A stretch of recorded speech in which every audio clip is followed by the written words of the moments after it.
Zdrilic, how the boys pulled up from the cup on Sunday? Well, physically very good. I mean, that was our first hit out. We didn't have any friendly games, and to play 120 minutes, and I thought at a very good level with a lot of new players. I thought it was very, very good performance, and the way they ran out the 120, even after the break, was excellent. I mean, we had a chance right towards the end of that second period of extra time, and Rizzo made a full pitch run all the way down the line. So it was good to see that, and disappointing result. I think against a team like Wellington, if you go 1-0 down, that's very they've done it many times. They make it very difficult. But I thought we had our chances, and we got back into the game, and then I think we took the momentum into that first period of extra time, and then that lightning break sort of broke it a little bit, but I still thought we were good in that extra time period. And then, once it goes to penalties, it's one of those things. I mean, we had a chance to win it, and obviously, we've seen that many, many times. Penalties, a lottery, but the effort from the boys was excellent. Did that lightning break have any impact on the I guess the fitness or the levels that they were able to sustain it all, given that you were able to come off and kind of have a bit of a breather? It's happened to me before when I was in Chicago that during COVID, we had a pre-season tournament wherever all the teams came there, but it was in Florida. So there was I think the Club World Cup had the same problems where they had the lightning breaks and then you got to wait 30 minutes and keep waiting. And the experience there was you honestly don't know how you're going to come back out, because you could be on top and then it's all of a sudden like some players can react well.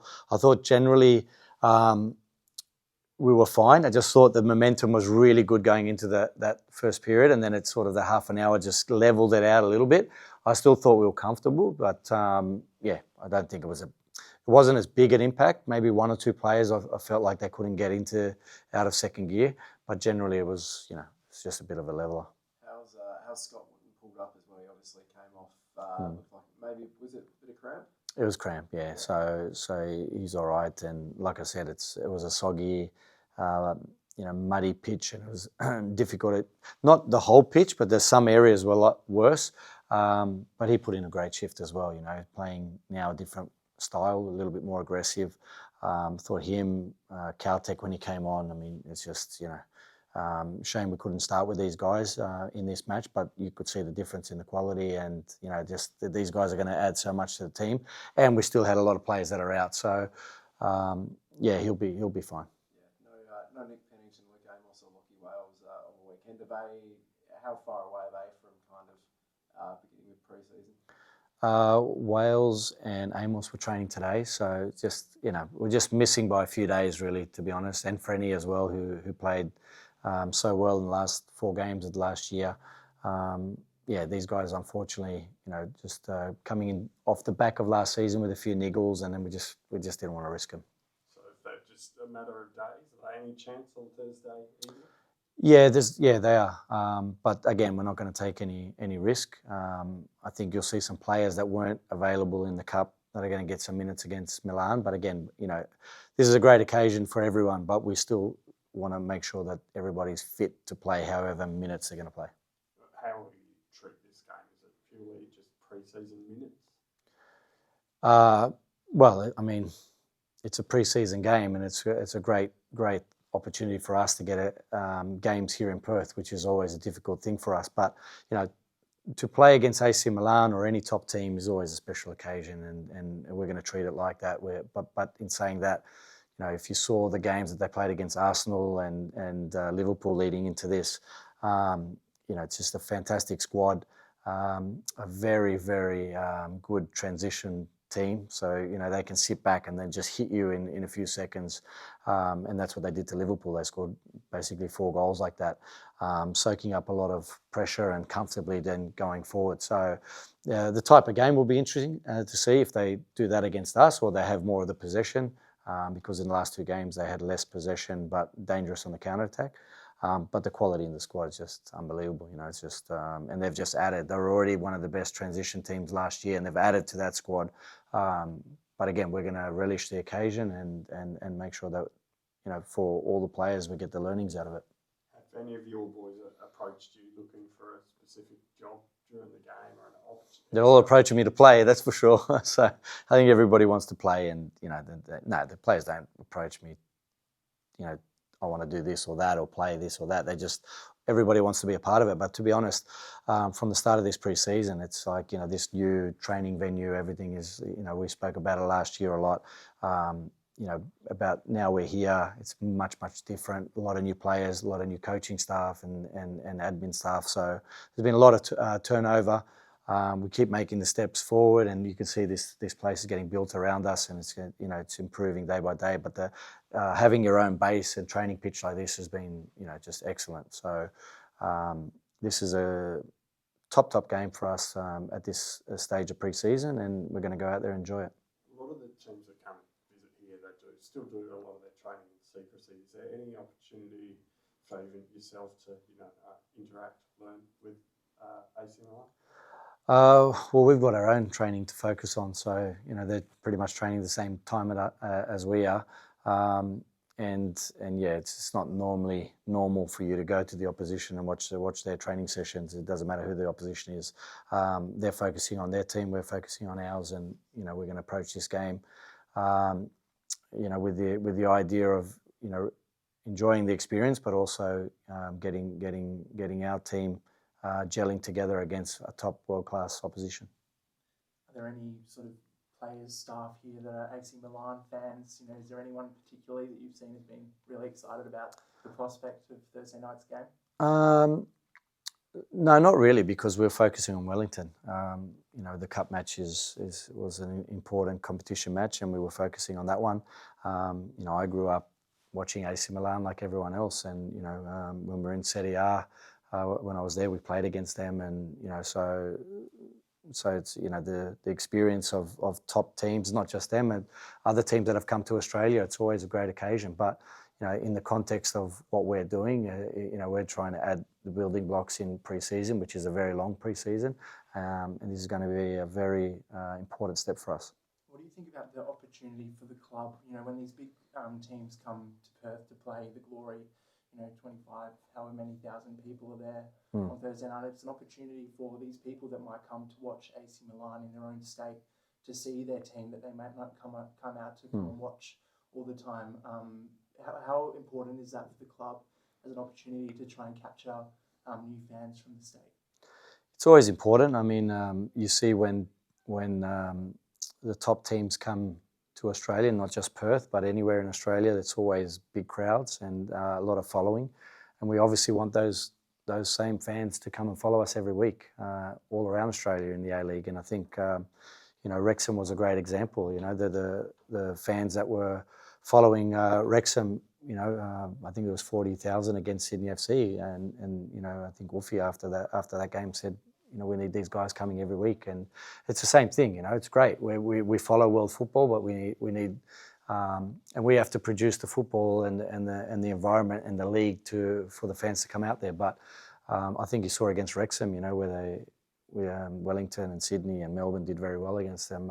That we have the quality over the league. We just need the fans to embrace it. This is going to be a great occasion. We want all the fans to come out and enjoy AC Milan, but we also want them to be enjoying the process and the progress that we're making. Will you try to maintain your regular style against AC Milan, or mindful of the gap in quality? Do you have to play more defensively? I think the game will play out how it is. I mean, there's this illusion that it's just always a high pressing kind of, it's a high intensity style that we're trying to play. But even against Wellington, we pushed up and we have different heights, and it's the same exactly in world football now. It's not just there's not high, it's just you're all up and down the park. And if you watched AC Milan, sometimes they had possession and they were pinning more Liverpool back, but generally they're comfortable in all the heights, and it's the same thing that we're trying to do. But obviously they've got extreme quality all over the park. Their physical profiles are exceptional. Their physical profiles to play the type of football that they play, which is being able to defend deep but very comfortable, and then transition very quickly. Like Leao, if you watch him up front, it's just lightning. The goal he scored against Liverpool is like just a quick counter and just straight into the box and scored. With Van Dijk defending him, and probably thought he was defending him well, but he still scored. So that's the quality. But this is an occasion for all the players to relish playing the top of the world, and seeing how we can match them. What do you mentioned you've coached against Milan before? Do you remember that occasion? Yeah, it was at the San Siro, and we I thought we got into the game very well, but very quickly one chance and they were able to score. It's like even when there wasn't the feeling that there was that danger in that game at that moment, but in 1 second they were able to score, and that was a massive stadium, full capacity. So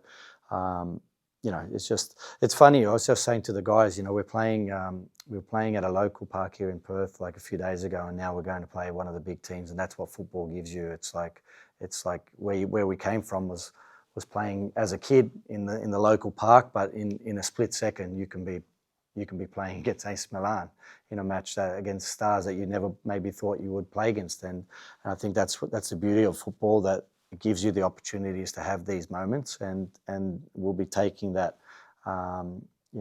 obviously with full positive mentality into this game and relishing the experience. And just quickly as well, what are the plans for pre-season beyond this? Obviously, you're out of the cup now. Have you got any other friendlies lined up against other A-League teams? In the back end of the pre-season, we have friendlies lined up. Not everything's locked in because everyone's doing the same sort of shuffling around depending on the cup games. But look, our thinking behind it is, you've seen many teams that have gone out in the cup and they've had great pre-seasons and started the A-League well, and that's exactly the way we're approaching it. We've got a lot of work to do, a lot of new players. We still want to bring another couple of players in, so there's a lot of work to do. So this, playing the cup matches so early is always an interesting one because you really don't know where you're at, and I thought, we were at a very good level. Shame we didn't go further, but in 3.5 weeks, it's always a tough one to gauge exactly where you are. I thought the new guys have gelled in perfectly. I think we've got a lot of improvement with the guys coming in, and so for us, the planning of the pre-season is going to be an evolving thing.